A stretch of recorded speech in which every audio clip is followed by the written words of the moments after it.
안녕하세요. 사연 읽어주는 남녀입니다. 오늘도 와주셔서 감사드리며 그럼 오늘의 사연 바로 시작하겠습니다. 화창한 아침이었어요. 오랜만에 가족들이 모두 모이는 제 생일날 아침이었습니다.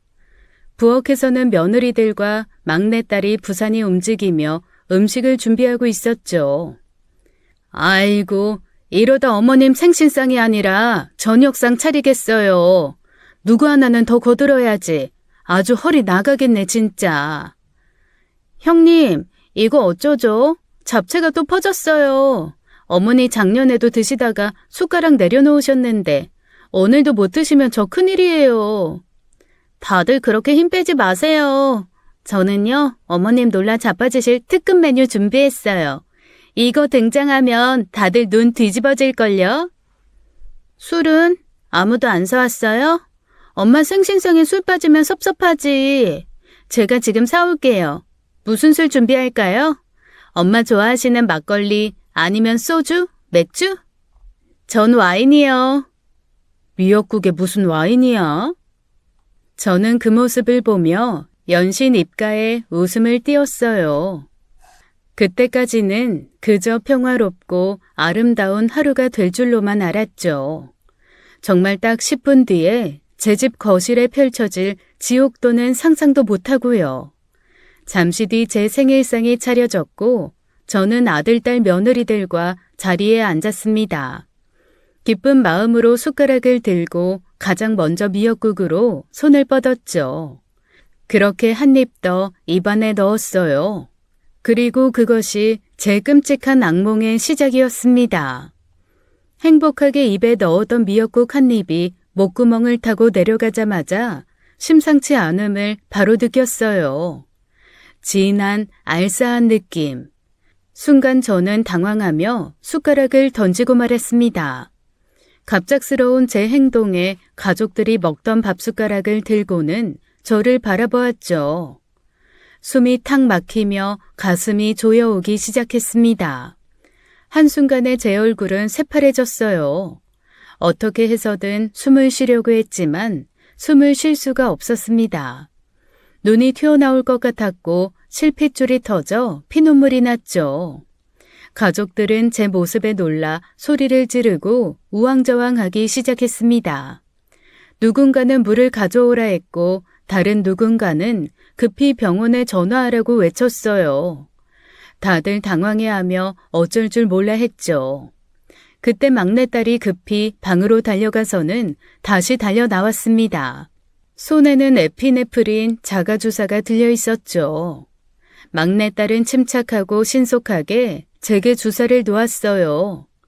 엄마 알레르기 쇼크야. 얼른 119에 전화부터 해. 다들 뭐하고들 있어? 알았어. 민준아, 119 번호 뭐였지? 야, 이민준, 119 번호 뭐냐고? 미친 형, 정신 좀 차려. 119가 119지 그럼 몇 번이야? 내가 할 테니까 비켜. 어머니, 제발 숨 좀 쉬어보세요. 네? 어머님 정신 차리셔야 돼요. 어머, 어쩜 좋아. 얼마 지나지 않아 구급차 사이렌 소리가 아파트 단지를 가득 메웠습니다. 저는 당장 들것에 실려 1층으로 내려왔죠. 동네 주민들과 아파트 경비원들까지 웅성거리며 제가 구급차 타는 것을 구경하더라고요. 구급대원들은 서둘러 저를 병원으로 이송했어요. 의식이 희미해져가는 순간 가족들이 걱정스럽게 제 곁을 둘러싸고 있는 모습이 눈에 들어왔죠. 아득히 멀어지는 정신 속에서 이 모든 게 꿈이었으면 하는 바람뿐이었습니다. 병원 응급실에 도착한 저는 의료진의 처치를 받으며 정신이 조금씩 돌아왔어요. 의료진은 저의 상태가 중증 아나필락시스 쇼크라고 진단했어요. 아나필락시스, 즉 생명을 위협하는 극심한 알레르기 반응이었죠. 의료진은 여러 검사를 진행했고 하루가 지난 다음 날 나온 결과는 충격적이었습니다. 새우 알레르기였어요. 가족들 모두 제가 심각한 새우 알레르기가 있다는 사실을 알고 있었습니다. 저는 의료진에게 혹시 마트에서 구매한 음식 재료에 새우가 조금이라도 실수로 섞인 건 아닌지 조심스럽게 물었죠. 하지만 의사는 그렇게 가벼운 수준이 아니라고 대답했어요. 그리고 의사는 조심스럽게 누군가가 고의로 제 음식에 새우가루를 넣었을 가능성을 제기했죠. 그것도 꽤 많은 양을 넣었기에 제 상태가 순식간에 위중해진 거라고 덧붙였습니다. 제가 뭘 잘못 들은 게 아닐까 싶어 다시 물었지만 대답은 같았어요. 말씀드린 것처럼 유통 과정에서 조금 묻은 수준으로 발생한 쇼크가 아닙니다. 함께 식사하신 분들 중 누군가가 고의로 음식에 알레르기 유발 음식을 넣었을 가능성도 배제할 수 없습니다. 그게 무슨 소리예요? 우리 가족 중에 그런 사람 없어요. 말도 안 되는 소리 하지 마세요. 어머님 심정 충분히 이해합니다만 이번 사건은 응급의료법상 저희가 경찰에 반드시 신고해야 합니다. 병원 측에서는 이 상황을 의무적으로 경찰에 신고해야 한다고 하더군요. 응급의료법에 따른 조치였어요. 의료진이 경찰에 신고한 뒤 얼마 지나지 않아 경찰이 병원으로 찾아왔습니다. 경찰은 제 병실에서 가족들의 진술을 확보하기 위해 가족 모두를 불러 모았죠. 저는 병실 침대에 누워 그런 광경을 무거운 마음으로 지켜봤어요. 정말 참담한 심정이었죠. 경찰은 당시 상황을 꼼꼼히 물으며 각자 음식 준비를 하던 역할과 동선을 확인했습니다. 아들들은 경찰 앞에서 진술을 하면서도 서로의 눈치를 보며 불편한 기색을 드러내기 시작했죠. 특히 3명의 며느리들은 서로를 향한 의심의 눈빛을 숨기지도 않았어요. 경찰이 병실을 떠난 후 아들들은 서로를 바라보며 목소리를 높이기 시작했습니다. 이게 말이 돼? 이거 분명 누군가가 의도적으로 어머니를 죽이려고 한 짓이야. 범인 누구야? 당장 자수 안 해? 형이 생각하는 범인은 누군데? 우리 가족 중에 있다고? 민규 너야? 서윤이 너냐? 참나, 어이가 없다 어이가 없어. 감히 우리 엄마를 죽이려고 해? 아주 걸리기만 해봐. 내가 뼈채로 갈아버릴 테니까. 형들, 진정 좀 해봐. 지금 범인이 누구라고 단정할 수 없어. 설마 우리 가족 중에 이런 짓을 할 사람이 있겠어? 흥분해서 아무나 붙잡고 의심하는 거 아니야. 정신들 차려. 민호 형, 솔직히 요즘 형 학원 망해간다며. 빚더미에 올라서 엄마 돈이 절실했다면서. 그래서 엄마한테 앙심 품고 이 짓 한 거 아니야? 솔직히 말해. 뭐? 이 새끼가 너 지금 말 다 했냐? 누가 할 소리를 해? 너 아파트 대출금 못 막아서 맨날 엄마한테 돈 달라고 징징댔던 건 기억 못해?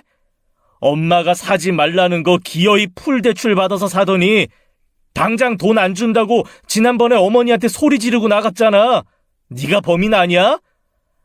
형들 이러지 마. 가족끼리 왜 서로 잡아먹지 못해 안달이야. 지금 이러면 엄마 더 아프셔. 제발 정신 좀 차려. 너 제대로 대답해봐. 요즘 매일 은행에서 전화 오는 놈이 누구냐? 그 빚더미에 쌓여서 뭐든지 못할 게 없었겠지. 뭐라고 했어, 형? 형 지금 제정신이야? 내가 아무리 돈이 없어도 엄마한테 이런 미친 짓을 하겠냐? 형처럼 독한 사람은 또 모르지. 형들 제발 그만 좀 싸우라고.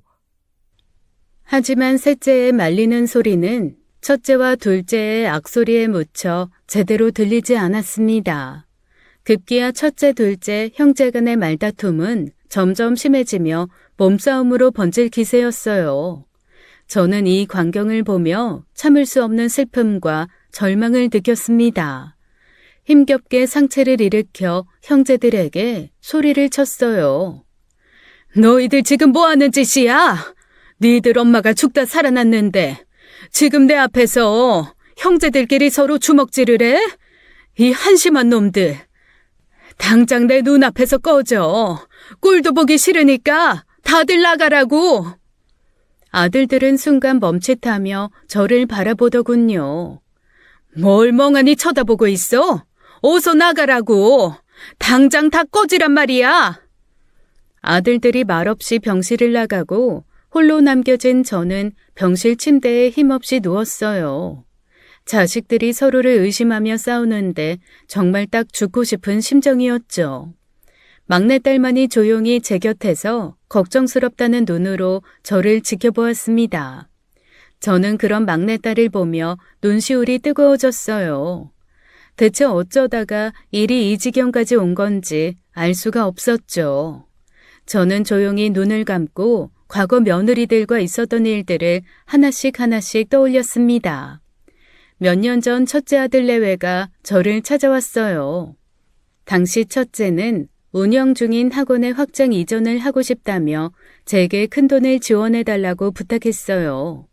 하지만 학원이 이미 잘 운영되고 있다고 생각한 저는 그 제안을 듣자마자 당황스러웠습니다. 무엇보다 이미 이전에도 몇 차례 비슷한 이유로 금전 지원을 해준 적이 있었기에 그때만큼은 거절을 했어요. 이번엔 못한다. 내가 니들 은행 창꾼이야? 너희들 그동안 내가 준 돈 다 어디 갔어? 이제 그만 좀 해라. 어머님, 진짜 저희 너무 힘들어요. 솔직히 이번에 정말 급해서 어쩔 수 없이 어머님 찾아온 거예요. 그런데 그렇게 딱 잘라 말씀하시면 저희는 어떡하라고요? 어머니, 저 진짜 난감합니다. 그러지 말고 진짜 마지막이다 생각하시고 딱 한 번만 더 고민 좀 해주시면 안 될까요? 네? 안 돼! 그만들 돌아가라. 제가 거절의 말을 꺼내자 첫째 며느리의 얼굴이 순간 굳어지는 것을 분명히 보았습니다. 늘 밝고 웃음 많던 며느리였기에 그 차가운 표정이 낯설게 느껴졌죠. 그 사건 이후 첫째 며느리와 제 사이에는 벽이 생겼습니다. 며느리는 가족 모임 때마다 저에게 건성인 태도로 일관했죠. 가볍게 인사를 할 때조차 제 눈도 잘 마주치지 않았어요. 그러던 어느 날 첫째 아들이 혼자 저를 찾아왔습니다. 어머니, 이 얘기 다시 꺼내서 정말 죄송한데요. 영미가 계속 서운해해서 저도 집에서 좀 힘듭니다. 어머니가 한 번만 더 생각해 주시면 안 될까요? 이러지도 저러지도 못하고 아주 죽겠습니다. 저는 그 말을 듣고 한숨을 쉬었습니다. 내가 벌써 대답했잖니. 그동안 내가 너희를 얼마나 도왔는지 기억 안 나니? 이제 더 이상은 못한다. 니들이 매일 돈돈거리니 나까지 아주 숨 막혀 죽겠구나. 아들과 며느리의 마음을 완전히 외면할 수도 없었지만 그렇다고 매번 원하는 대로 해줄 수도 없었죠. 첫째 며느리와 제 사이가 더욱 멀어진 건 손자의 영어 유치원 학비 문제 때문이었습니다. 학원 문제 이후 오랜만에 며느리가 저를 찾아왔죠. 그러고는 손자의 영어 유치원 비용을 지원해달라고 했습니다. 이 아이들은 저를 마치 은행찜으로 생각하는 듯 했어요. 당시에 저는 그런 비싼 유치원을 굳이 다닐 필요는 없다고 생각했죠. 무엇보다 첫째 아들 부부 형편에도 그리고 제 형편에도 쉽지만은 않았고요. 하지만 첫째 며느리는 그런 형편을 살피지 않는 듯 했습니다. 영미야, 솔직히 우리 형편에 그런 비싼 영어 유치원 보내는 건 너무 무리다. 애 교육 욕심 이해하지만 이번 일은 어렵겠다. 어머님, 저 서운해요. 어머님 그 정도 능력 되시는 거 누구보다 제가 잘하는데, 그리고 애 조기 교육이 얼마나 중요한데 어머님은 왜 그렇게 가볍게만 생각하세요? 그래, 이전에는 내가 능력이 됐다 치자. 그런데 그동안 니들이 학원 운영한다고 가져간 돈 때문에 이제 형편이 기울었어. 그러니 지금 상황에서 무리하게 돈 써가며 교육시키는 건 맞지 않지. 이번 건은 그만 얘기하자. 그날 이후로 며느리는 제 앞에서 실망감을 감추지 않았습니다. 가족 모임에서도 며느리는 저를 외면하는 게 느껴졌어요. 그 보이지 않는 벽은 결국 서로가 말없이 거리를 두는 관계로 굳어졌죠. 며느리가 느끼는 서운함과 제 입장 사이의 거리를 좁히는 것은 쉽지 않았습니다. 서로가 서로의 입장차를 이해할 수 없었죠. 저는 그 상황이 마음이 아팠어요. 이후 저는 손자가 초등학교에 입학할 때 넉넉한 돈을 건네며 미안한 마음을 전달하려고 했어요. 그러나 며느리는 그것을 받고도 감사한 기색조차 보이지 않더군요. 그저 조용히 고개만 숙일 뿐이었어요. 병실에 누워 첫째 며느리와의 힘들었던 순간을 떠올리다가 둘째 아들 부부 생각도 머릿속을 스쳤습니다. 둘째 아들 부부도 저와의 갈등 때문에 이혼 위기를 겪었었어요. 그 일은 1년 전쯤 일이었어요. 둘째 며느리가 급하게 연락을 해와서 긴히 상의할 게 있다며 저를 찾아왔었죠. 며느리가 제게 부탁했던 것은 바로 부동산 투자를 위한 자금 지원이었어요. 그런데 그 금액이 무려 5억 원이었습니다. 어머님, 진짜 이 아파트는 가격 오르는 게 확실해요. 저 이번만 딱 한 번 믿어주세요. 네? 어머님이 저 도와주시면 진짜 평생 은혜 잊지 않고 살게요. 아가, 네 마음은 알겠지만 내가 무슨 돈을 찍어내는 사람도 아니고 5억이라는 큰 돈이 갑자기 어디 있다고 자꾸 이러니. 어머니, 그러니까요. 어머님이 지금 살고 계신 집을 담보로 대출 좀 받아주세요. 이자는 저희가 알아서 다 낼게요. 어머님한테 부담 전혀 안 드릴 거라니까요. 얘가 큰일 날 소리 안 해. 지금 확실하지도 않은 투자에 이 나이 먹고 집 담보로 대출 받으라고? 그런 위험한 짓은 절대 못하니까 이 얘기는 더 꺼내지도 마라. 제 말에 둘째 며느리는 눈에 띄게 서운한 표정을 지었어요. 자신의 의견이 무시당했다고 느끼는 듯 했죠. 하지만 저 역시 말도 안 되는 요구를 하는 며느리의 부탁을 들어줄 순 없었습니다. 그런데 문제는 그날 밤이었어요. 12시가 다 되어가는 시간에 갑자기 가족 단체 채팅방에 메시지가 하나 올라왔죠. 그 메시지를 올린 사람은 바로 둘째 며느리였습니다. 그런데 그 내용이 너무 충격적이었어요. 우리 시모는 머리가 나빠서 기회를 떠먹여줘도 뱉어내는 사람이야. 머리가 나쁘면 눈치라도 좋으면 좋은데. 그 집 정말 아까운데 5억을 어디서 구하지? 아마도 둘째 며느리가 자기 친구와 사적으로 나누려던 메시지를 실수로 가족 채팅방에 보낸 것 같았어요.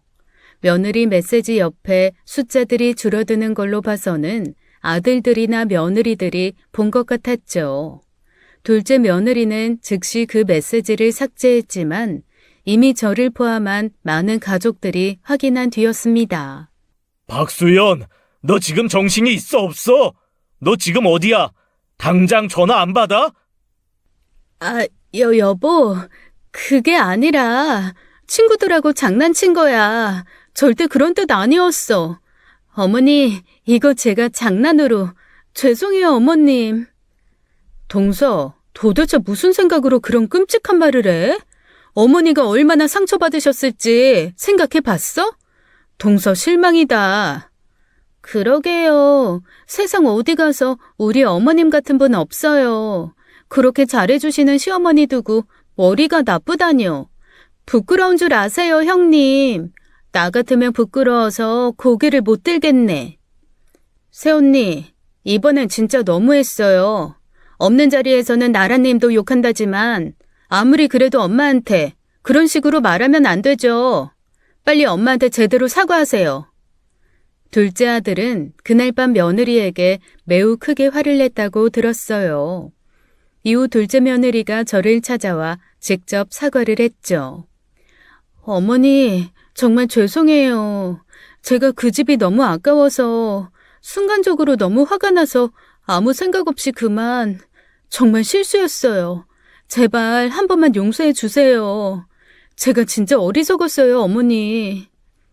얘야, 네가 그동안 나한테 불만이 있었는지 몰라도 가족한테 할 말과 못할 말은 가려서 해야지. 사람이 어쩌면 그렇게 가벼워?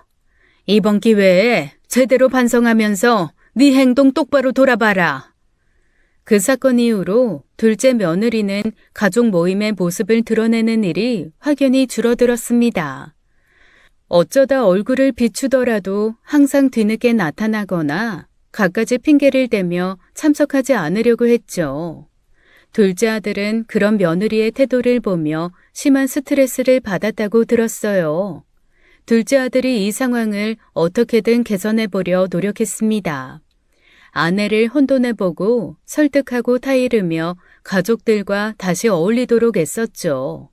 하지만 둘째 며느리는 오히려 자신이 억울한 피해자인 듯한 요상한 태도를 보이며 둘째 아들의 설득을 전혀 받아들이지 않았어요.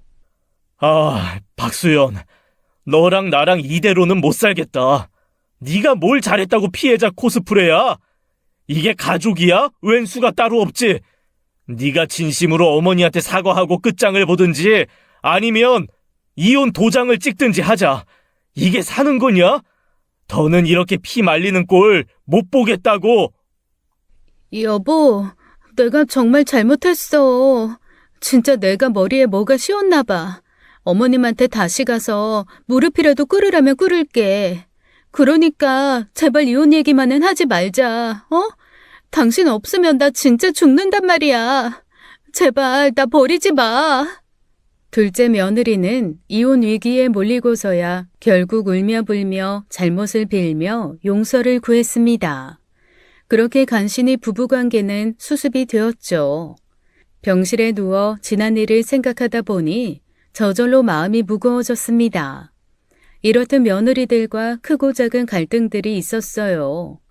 이런저런 생각에 빠져있던 저는 애써 고개를 저었습니다. 고작 그런 일들로 첫째 며느리, 둘째 며느리가 제게 새우가루를 먹였을 리가 없었다고 생각했죠. 첫째, 둘째 며느리들과는 사이가 냉랭했지만 다행히 셋째 며느리와는 사이가 좋았었습니다. 셋째 며느리는 다른 며느리들과 달리 제게 늘 다정하고 살갑게 대해주었어요. 평소에도 서로 집을 오가며 반찬을 나눠 먹을 정도로 가까웠고 주변에서도 우리 사이가 유난히 좋다고 인정할 정도였죠. 셋째 며느리는 제가 사는 아파트 단지 내에 살고 있어 왕래가 잦았습니다. 틈만 나면 제게 찾아와 직접 만든 반찬과 간식을 가져다 주곤 했죠. 어머님, 제가 오늘 어머님 좋아하시는 더덕무침이랑 나물 몇 가지 만들어 왔어요. 입맛 없으실 때 딱이죠? 맛있게 드시고 힘내세요. 아이고, 우리 지혜는 어쩜 이렇게 마음씨가 예쁘니? 네 덕분에 내가 진짜 팔자가 좋아. 늘 이렇게 세심하게 챙겨줘서 고맙다 얘야. 그러던 어느 날이었어요. 아파트 분리수거장을 지나가다 우연히 보게 된 일이었습니다. 집 앞 분리수거장에서 셋째 며느리의 목소리를 들었어요.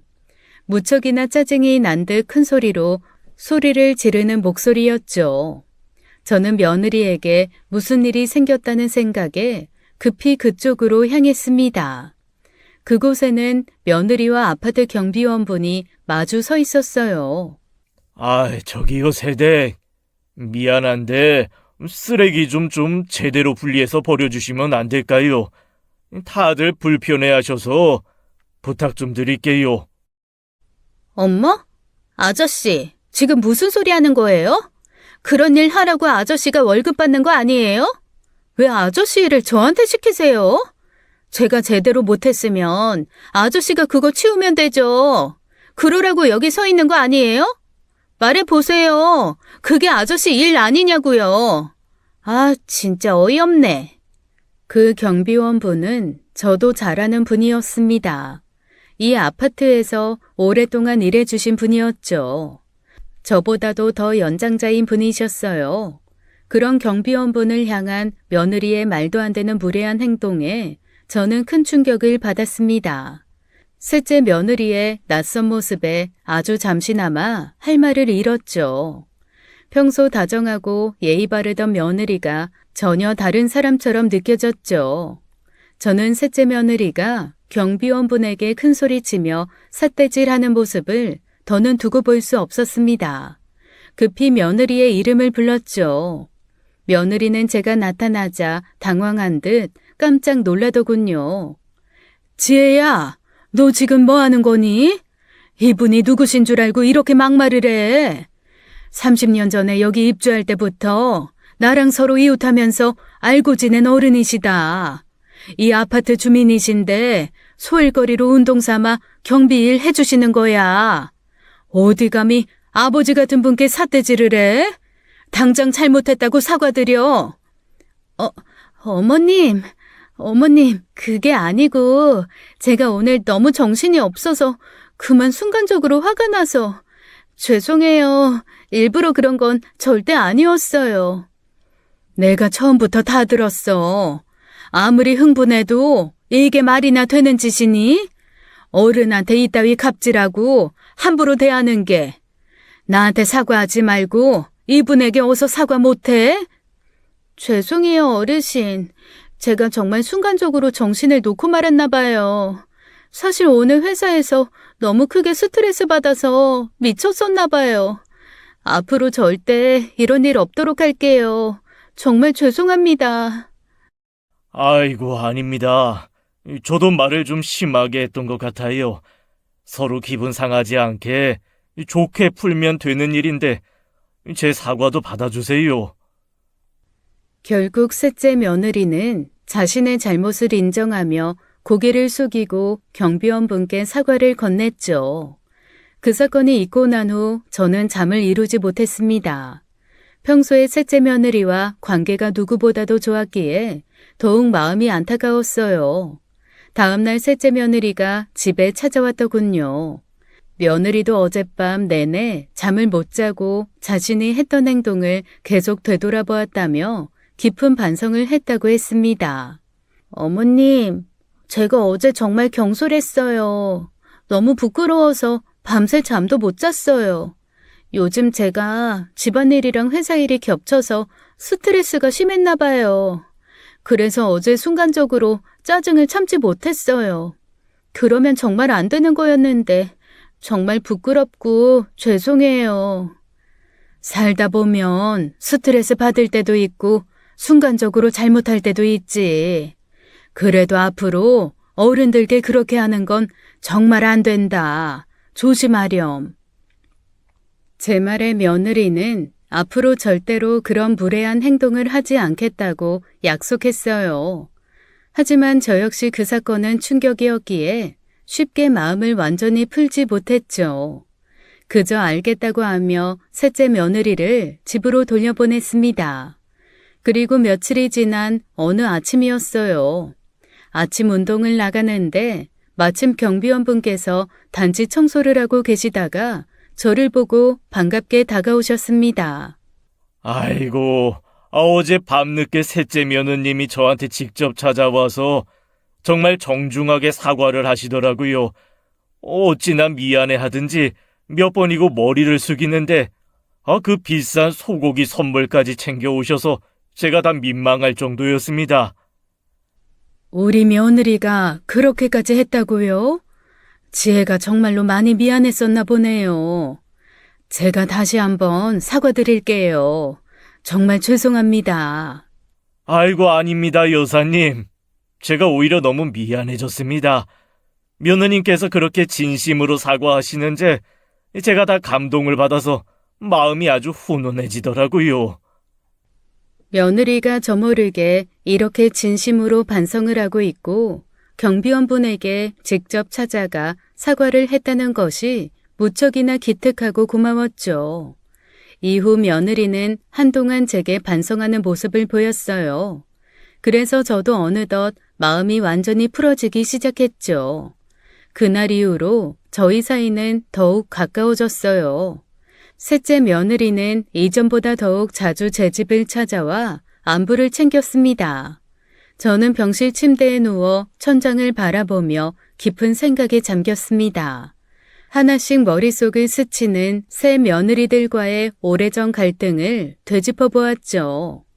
첫째 며느리와의 서운한 감정, 둘째 며느리와의 불편했던 일, 그리고 셋째 며느리와 있었던 사건까지도 하나씩 떠올랐습니다. 하지만 아무리 다시 곱씹어 보아도 제가 겪은 이 심각한 상황이 며느리들과의 단순한 감정 문제 때문일 것 같진 않았어요. 그렇다고 아들들과 막내딸이 이런 일을 벌일 이유도 없었고요. 가족 중 그 누구도 제게 이렇게 심각한 해를 가할 정도로 원한을 품었을 리가 없었습니다. 그런 생각을 하자 오히려 잠시라도 의심을 품었던 제 자신이 너무 부끄럽고 괴로워졌어요. 그리고 다음 날 아침이었습니다. 첫째가 제가 입원한 병실로 급히 들어왔어요. 아들은 병실에 들어서자마자 다짜고짜 막내딸에게 화를 내기 시작했습니다. 엄마, 범인 찾았어. 찾았다고.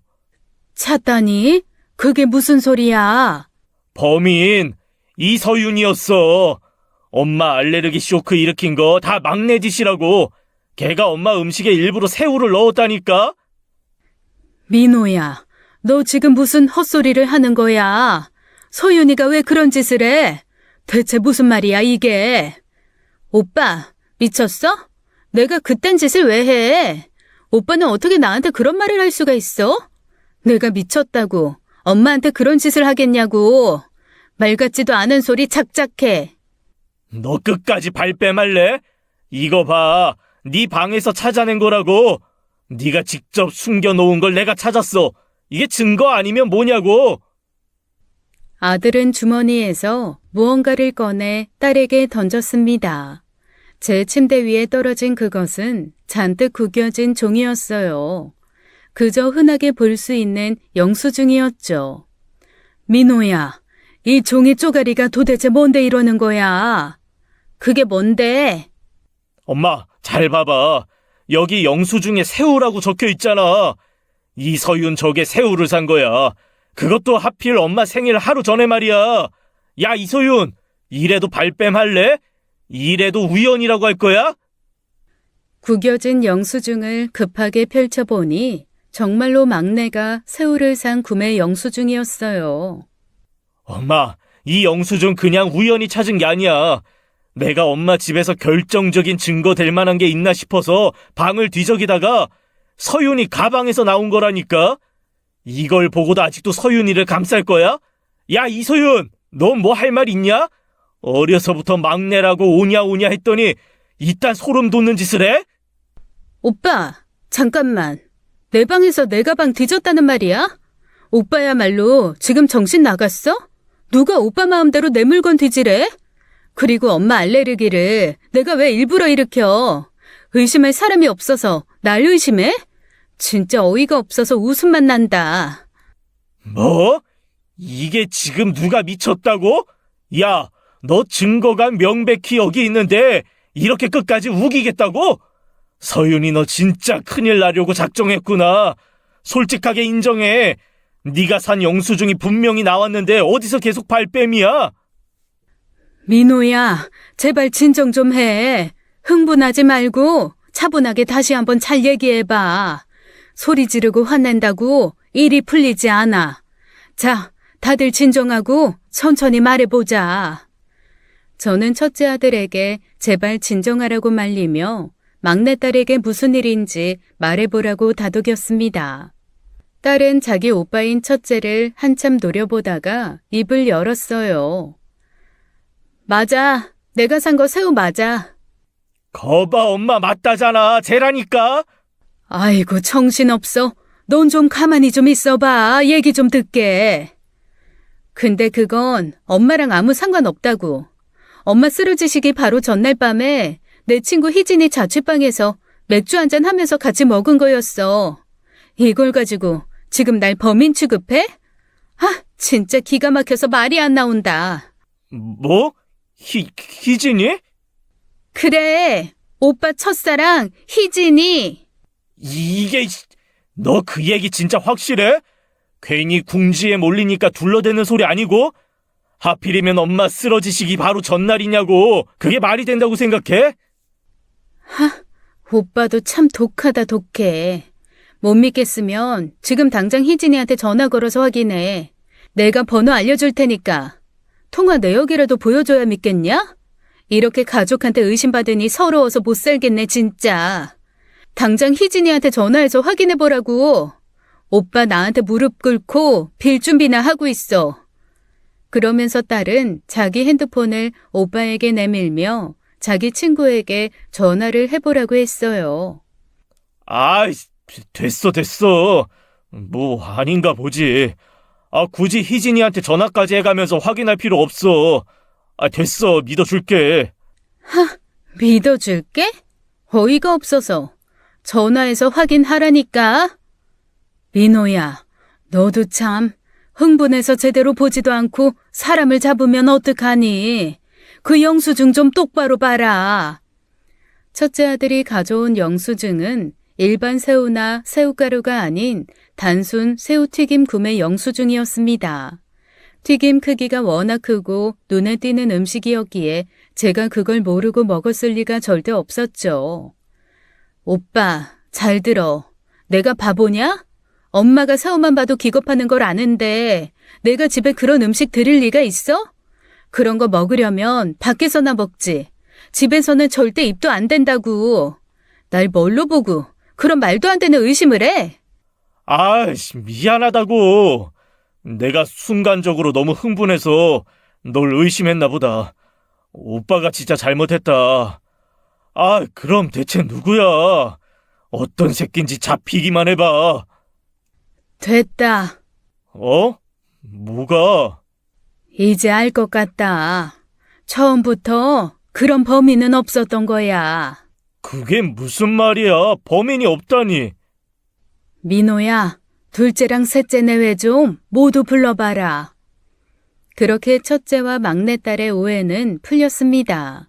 하지만 저는 가족들이 서로 의심하는 모습이 너무 마음이 아팠어요. 다시는 이런 일이 없기를 바랐어요. 그래서 가족들을 모두 제가 입원한 병실로 불러보았습니다. 얘들아, 이번에 엄마가 쓰러진 일은 아무리 생각해봐도 그냥 우연한 실수인 것 같다. 괜히 서로 의심하고 잡아먹을 때 싸우지 말고 앞으로는 서로 믿고 의지하면서 살자. 가족끼리 믿음 깨지면 그땐 정말 다 끝인 거야. 알겠니? 엄마, 그래도 이게 어떻게 그냥 실수야. 엄마 생명이 오락가락한 엄청난 일이었는데 우연치고는 너무 섬뜩하지 않아? 솔직히 아직도 난 이해가 안 가. 그래, 네 말도 맞지만 미역이 됐든 소고기가 됐든 마트에서 팔리는 과정에서 새우가루 같은 게 얼마든지 묻을 수 있는 거 아니겠어? 세상에 얼마나 별일이 다 있냐. 괜히 이런 일 가지고 가족끼리 원수 만들지 말자. 서로 마음 다치면 그거 나중에 후회해도 늦는다. 엄마, 맞아요. 내가 흥분해서 막내한테 막 소리 지르고 했는데 생각해보니까 진짜 철없이 굴었어요. 엄마 말씀 듣고 나니 얼굴이 더 뜨겁네요. 진짜 죄송해요. 앞으로는 무조건 엄마 말씀 따를게요. 저도 사실 형한테 별 근거 없이 의심하고 삿대질하고 지나고 보니 참 못난 짓을 했네요. 괜히 의심만 키워서 집안꼴 사납게 만든 것 같아요. 정말 죄송해요, 어머니. 형, 미안해. 야, 나도 미안하다. 형이란 놈이 동생들 의심이나 하고. 미안하다. 그러니까 우리가 피를 나눈 형제잖아. 이런 일로 마음 상하고 그러면 쓰겠어? 앞으로는 절대 이런 꼴 안 나도록 내가 확실하게 단속할게. 그래도 오빠들이 빨리 정신 차려서 다행이다. 또 나 의심하면 나 진짜 가출할 거야. 가족끼리 서로를 속으로 의심하는 것만큼 슬픈 일이 어디 있나요? 다행히 아이들은 제 뜻을 잘 따라주는 듯 했죠. 하지만 그 평화로운 시간은 만 하루를 버티지 못했습니다. 다음 날 이른 아침에 경찰서에서 연락이 왔거든요. 어머님, 검사 결과가 나왔는데요. 어머님이 드신 미역국에서 다량의 새우가루가 나왔습니다. 그 양이 너무 많아서 이건 누군가가 일부러 넣었다고밖에는 볼 수 없습니다. 죄송하지만 가족분들 중에서 고의적으로 이 새우가루를 넣은 사람이 있다고 보는 게 가장 합리적인 상황입니다. 그 말을 듣는 순간 저는 온몸에 힘이 빠지더군요. 전날 저녁까지만 해도 가족 간에 서로를 의심하지 말자고 일장연설을 했었어요. 분명 아무것도 아니라고 애써 믿으면서요. 하지만 끔찍한 진실 앞에 저는 눈을 질끈 감았습니다. 이제 문제는 단 하나였습니다. 대체 누가 왜 제게 이런 끔찍한 짓을 했을까? 이것이었죠. 아무리 생각해도 이해할 수가 없었습니다. 서글프기만 했어요. 며칠 후 저는 퇴원을 했습니다. 그 뒤에도 제 마음은 여전히 무거웠어요. 며칠 동안 저는 집안에서 거의 나오지 않고 조용히 지냈죠. 그러던 어느 날 집 초인종이 울렸습니다. 문을 열어보니 아파트 경비원 아저씨가 서 계셨어요. 저번에 셋째 며느리와 분리수거 문제로 싸웠던 그분이셨죠. 경비원 아저씨는 아무도 없는 엘리베이터 앞을 조심스럽게 살피며 둘러보셨습니다. 왜 그러세요? 저 혹시 집에 자녀분들이나 며느리분들 없지요? 네, 그렇긴 한데 무슨 일 있으세요? 저 여사님, 제가 여기서 근무한 지도 오래됐고, 사실 여사님하고도 이 동네에서 오랫동안 이웃하고 있잖아요. 그래서 여사님이 새우 알레르기 있는 것도 제가 잘 알고 있습니다. 저번 주에 여사님께서 알레르기 쇼크로 119 타고 병원 가시는 것도 제가 지켜봤는데 정말 걱정 많이 했습니다. 아이고, 그렇게까지 신경 써주셔서 고마워요. 그런데 무슨 일로? 사실 그 사건 당일에 분리수거장에서 이걸 찾았습니다.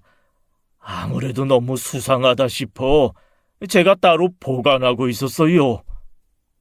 그리고는 경비원 아저씨는 한참을 망설이다가 주머니에서 작은 빈통을 하나 꺼내 제게 건네주었어요. 그 통에는 분명히 새우가루라고 쓰여 있었죠.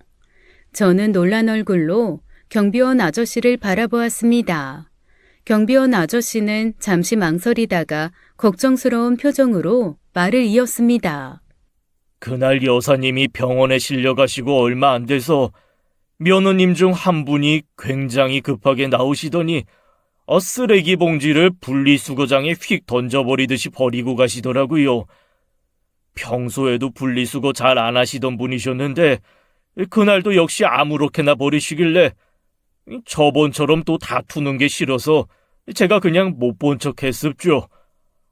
그분이 가신 다음에 제가 마음이 불편해서 직접 분류를 좀 하다가 우연히 이 새우가루통을 발견한 겁니다.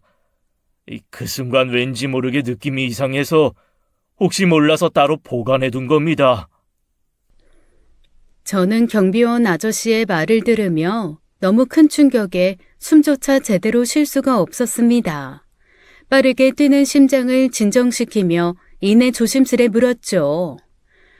그 며느리가 혹시... 네. 그게 이 집 셋째 며느리였습니다. 그 말을 듣는 순간 저는 정말 기절하는 줄 알았어요. 설마 했는데 세상이 무너지는 느낌이었죠. 저는 떨리는 손으로 가까스로 현관문 손잡이를 잡았습니다. 경비원 아저씨가 급히 저를 부축해 주었죠. 여사님, 이거 참 말하기 조심스러운데요. 제가 느낌이 너무 싸해서 그 며느님이 버리고 가신 쓰레기 봉지를 아예 경비실에 고이 모셔놨습니다. 이 나이에 별짓 다 한다 싶지만 혹시 몰라서요. 아무 일 아니면 좋겠는데 말입니다. 아이고, 지혜야. 세상에, 이걸 내가 어떻게 믿으라고요. 아니, 누구보다도 날 챙기고 살갑게 구는 애였는데 그런 애가 어쩌자고 이런 끔찍한 짓을 해요. 믿으려고 해도 도저히 믿어지지가 않네. 어떻게 이럽니까? 아휴, 정말 정신줄을 놓고 싶다는 게 이런 거구나 싶네요. 이 현실을 받아들이는 게 너무나 고통스러웠습니다. 마음속 깊은 곳에서부터 배신감이 밀려오기 시작했죠. 깊은 고민 끝에 다음날 셋째 며느리를 조용히 집으로 불렀습니다. 증거 이야기는 일절 꺼내지 않고 그저 며느리의 눈을 바라보며 조심스럽게 말을 꺼냈어요. 지혜야, 내가 이 말을 하는 게 정말 기가 막히고 괴로운데 솔직히 너한테 직접 확인을 해야겠구나. 내 생일날 미역국에 새우 넣은 게 혹시 네가 한 짓이니? 며느리의 얼굴이 순간 굳어졌습니다. 셋째 며느리는 당황한 표정으로 강하게 고개를 저었어요. 지혜야, 난 진짜 네가 아니길 바란다. 네 입으로 직접 들으면 난 믿을 거야. 그런데 만약 정말 만에 하나라도 네가 그랬다면 지금이라도 나한테 솔직하게 말해다오. 응? 어머님, 진짜 너무하세요. 제가 어떻게 어머님한테 그런 끔찍한 짓을 해요. 저 진짜 아니에요. 억울해서 미치겠어요. 절 그렇게 보셨다니 저 너무 서운해요, 어머니. 정말 네가 아닌 거지? 정말 아니라고 지금 나한테 확실히 말해줄 수 있는 거냐, 지혜야? 당연히 아니죠, 어머님. 제가 지금까지 어떻게 어머님을 대했는데 저를 의심하세요? 이렇게까지 못 믿으시면 제가 어머님 얼굴을 어떻게 뵙겠어요? 정말 너무하세요. 며느리는 제 눈을 똑바로 바라보며 계속해서 억울함을 호소했습니다. 며느리 눈에는 눈물까지 흘러내리더군요. 결국 저는 더 이상 아무 말도 하지 않고 며느리를 돌려보냈습니다. 현관문을 나서는 며느리의 뒷모습을 바라보며 저는 깊은 한숨과 함께 눈을 감았죠. 며느리가 나간 후 저는 핸드폰을 들어 경찰에 전화를 했습니다. 담당 경찰은 제 이야기를 진지하게 듣고 곧장 집으로 찾아왔어요. 저는 가지고 있던 증거, 즉 경비원에게 받은 새우가루통을 경찰에게 건넸습니다. 경찰분은 곧이어 경비원 아저씨를 불러 상황을 듣고 경비실에 있는 쓰레기 봉지도 수거를 해갔어요. 그리고 얼마 지나지 않아 셋째 며느리가 경찰서로 소환되었습니다. 김지혜 씨, 이렇게 계속 부인하시면 곤란합니다. 저희가 김지혜 씨가 버린 쓰레기 봉지에서 마트 영수증을 찾았고 그 영수증을 토대로 해당 마트까지 특정했습니다. 마트 CCTV에서 며느님이 직접 새우가루를 사는 모습이 정확히 찍혔어요. 그거는 저희 가족끼리 먹으려고 산 건데요. 어머님이랑 전혀 상관없어요. 어머님이 새우 알레르기가 있다고 저희 가족도 새우를 먹으면 안 되는 건가요? 안 되진 않죠. 그럼 가족끼리 드시려고 사셨다? 남편분이신 이민규 씨하고 드시려고 사셨다는 뜻이네요. 네, 맞아요. 그런데 이민규 씨는 그날 회사 일 때문에 이정숙 씨 생일 식사에 뒤늦게 참석했죠? 네, 남편이 갑자기 교육이 잡혀서. 방금 가족과 드시려고 사셨다고 하시지 않았나요? 그런데 4월 7일 오전 10시 12분에 구매하신 새우가루를 당일 오후 1시 37분에 버리셨더라고요. 아파트 복도 CCTV에 찍혀있는 거 다 확인했어요. 저희가 확인한 바로는 당시 통은 이미 비워져 있었다고 하는데 약 3시간 만에 그 가루를 다 드신 건가요? 그게... 김지혜 씨가 시어머니인 이정숙 씨가 드실 미역국에 그 가루 넣으신 거죠? 아니요. 몰아가지 마세요. 아닙니다. 그래요? 좋습니다.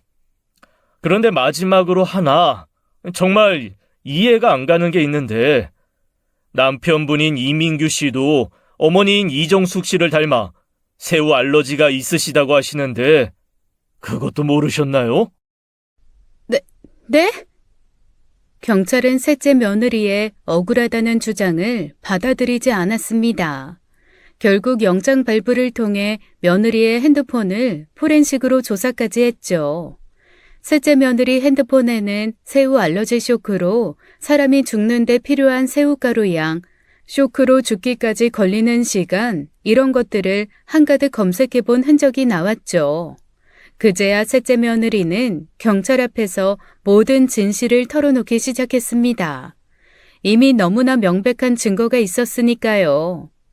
형님들이랑 저희 집이 너무 비교가 됐어요. 첫째 형님네는 학원에 아파트까지, 둘째 형님네는 투자로 돈 걱정이 없는데 저희는 늘 빠듯했거든요. 근데 어머님은 유독 저희한테만 돈 얘기가 나오면 차갑게 돌아서셨어요. 정말 너무 억울하고 서러웠어요. 시간이 흐를수록 마음의 원망이 쌓였던 것 같아요.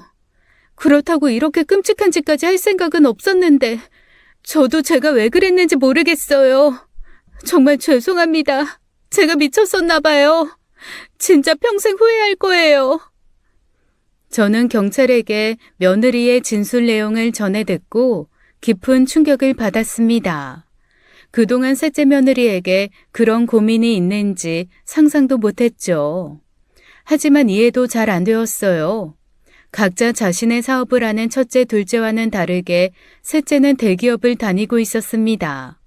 제가 알기론 경제적으로 어려운 상황도 절대 아니었어요. 아니, 오히려 셋째네가 가장 걱정이 없었어요. 첫째네는 학원 운영이 어려워 늘 허덕였고, 둘째네는 아파트 투자 실패로 대출금이 많았으니까요. 반면 셋째네는 빚도 없고 벌이도 좋았죠. 만약 정말 며느리 말대로 그렇게 힘든 상황이었다면 제가 가만히 있었을 리도 없었고요. 무엇보다 그렇다고 하더라도 셋째 며느리가 했던 끔찍한 행동은 어떤 이유로도 용서받기 어려웠죠. 경찰의 수사가 진행되며 가족들 모두가 그 사실을 알게 되었습니다. 처음에는 아무도 믿으려 하지 않았어요. 그만큼 셋째 며느리의 평소 행실이 완벽했으니까요. 특히 셋째 아들은 경찰의 설명을 듣고 믿을 수 없다며 소리를 질렀습니다.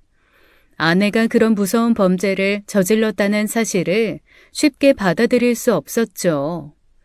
며느리의 자백 이후 경찰은 이 사건을 더욱 심층적으로 조사하기 위해 전문 프로파일러를 동원했습니다. 며느리의 자백에서 경찰들도 무언가 이상함을 느꼈거든요. 프로파일러는 며느리와의 장시간 면담을 통해 셋째 며느리의 심리 상태를 세밀히 분석하기 시작했어요. 며칠 뒤 경찰이 조사 결과를 전해주었습니다. 김지혜 씨 심리 분석 결과를 받았는데요. 이 사건은 단순히 경제적 어려움이나 상대적 박탈감 때문에 발생한 게 아니라고 합니다. 전문가들이 지혜 씨에게 상당히 뚜렷한 사이코패스적 성향을 관찰했다고 하더군요. 결국 이번 범행의 진짜 원인은 경비원에게 무례하게 행동한 걸 이정숙 씨께서 강하게 질책하신 일 때문이라고 결론 내렸습니다. 그때의 극단적인 모욕감 때문에 결국 이렇게 극단적인 방식으로 이정숙 씨에게 보복하게 된 거라고 분석했습니다. 한마디로 경비원분에게 했던 그 말도 안 되는 잘못에 대한 제가 했던 질책이 셋째 며느리의 극단적인 분노와 보복 심리를 촉발했다는 것이었습니다. 그 얘기를 듣는 순간 저는 그야말로 경악을 했죠. 온몸에 소름이 돋았어요. 그토록 작은 일로 이토록 끔찍한 범행을 저질렀다는 사실을 저는 도무지 받아들일 수 없었습니다. 셋째 며느리가 그동안 제게 했던 모든 행동들은 철저하게 계산된 가짜였어요. 며느리의 진짜 모습을 알게 된 가족들도 모두 충격과 공포를 느꼈죠. 결국 셋째 며느리는 자신이 저지른 범행을 피할 수 없게 되었습니다. 며느리는 계획적 살인미수 혐의로 기소되어 재판을 받게 되었죠. 셋째 아들은 자기 아내의 진짜 모습을 깨닫고 큰 충격을 받았어요. 한 번도 자기 아내가 사이코패스 성향이 강하다는 것을 느끼지 못했다고 합니다. 그만큼 며느리가 철저하게 연기를 잘한 거겠죠. 엄마, 난 더 이상 지혜랑 못 살아. 도대체 이해할 수도 용서할 수도 없어. 어떻게 이런 끔찍한 일을 저지를 수 있냐고. 나 당장 이혼할 거야. 이번 일은 절대 용서 못해. 민규야, 네 마음은 엄마가 잘 안다. 네가 받을 상처를 생각하면 정말 가슴이 찢어지지만 그래도 네 결정이 옳은 거야. 이번 일은 그냥 넘어갈 수가 없는 일이지.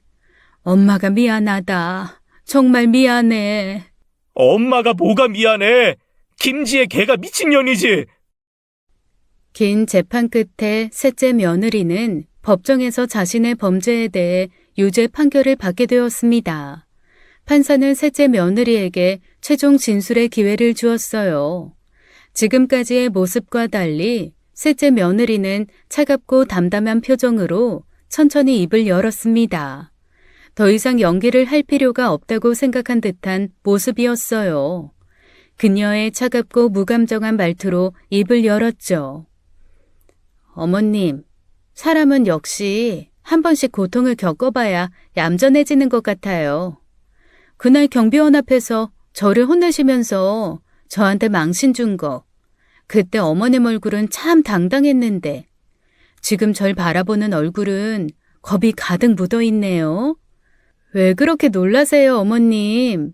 그 잘난 도덕심과 자애로운 가면이 부서져서 그래요?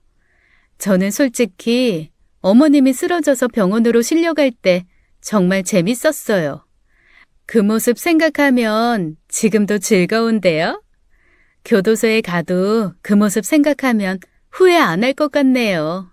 어머님이 제 앞에서 숨 못 쉬고 힘들어하면서 마치 육지에 올라온 생선처럼 헐떡이는 모습을 보니까 속이 다 시원하더라고요. 어머님 이번에 안 죽으신 게 행운이세요. 저는 사람들이 만들어둔 법 때문에 처벌을 받지만 잘못했다고 생각하지 않습니다. 어머님이 먼저 저를 화나게 하셨고 전 그저 당연한 방법으로 복수했을 뿐이니까요. 잘못은 어머님이 먼저 하신 거죠. 셋째 며느리의 싸늘한 최후 진술에 법정 안에 충격과 경악이 번졌습니다. 판사도 그런 며느리의 싸늘한 태도와 죄책감 없는 모습을 엄중히 지적하며 며느리에게 계획적 살인미수에 대해 징역 8년의 중형을 선고했죠. 놀라운 건 선고를 받은 그 순간에도 며느리는 표정 하나 바뀌지 않고 무덤덤한 눈빛으로 저를 바라보았습니다. 그 모습에 저는 온몸에 소름이 돋았죠. 그 끔찍한 사건이 종료된 지도 어느덧 2년이 지났습니다.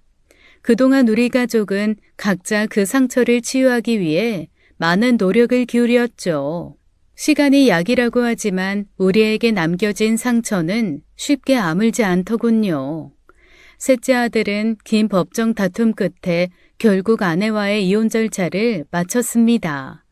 아들은 이혼 후에도 한동안 깊은 충격에서 쉽게 벗어나지 못했어요. 저는 그런 아들을 바라볼 때마다 가슴이 찢어지는 듯한 아픔이 느껴졌죠. 셋째 며느리는 항소를 했지만 법정에서 최종적으로 징역 8년을 확정했습니다. 현재도 교도소에서 복역 중이에요. 며느리가 교도소로 향하던 날 저는 아무도 모르게 혼자 눈물을 흘리며 밤을 보냈습니다. 며느리와 함께했던 지난 행복한 기억들이 자꾸만 떠올라 마음을 아프게 했죠. 그 모든 게 연기였다니 믿기지가 않았어요. 그날의 사건 이후 저는 지속적으로 병원을 다니며 심리상담과 약물 치료를 받고 있습니다. 처음에는 매일 밤 악몽과 불안 속에서 잠을 이루지 못했지만 이제는 점점 마음의 안정을 되찾아가고 있죠. 그런 제 곁을 막내딸과 아들들이 번갈아가며 지켜주고 있습니다. 첫째와 둘째 며느리와의 관계는 여전히 조심스럽고 조용히 유지되고 있어요. 다만 그 사건으로 저와 며느리들은 서로의 입장을 이해하며 한 걸음씩 양보하고 있죠. 이제는 서로 말없이 이해하고 배려하며 조금씩 상처를 치유해 가고 있습니다. 누구도 지난 사건을 입에 올리지 않으려 하고 있어요. 그만큼 충격적인 사건이었으니까요. 앞으로 시간이 얼마나 걸릴지 모르지만 우리 가족은 함께 그 상처를 극복하며 다시 일어나려 합니다. 그날의 끔찍한 기억이 완전히 사라질 수는 없겠지만요.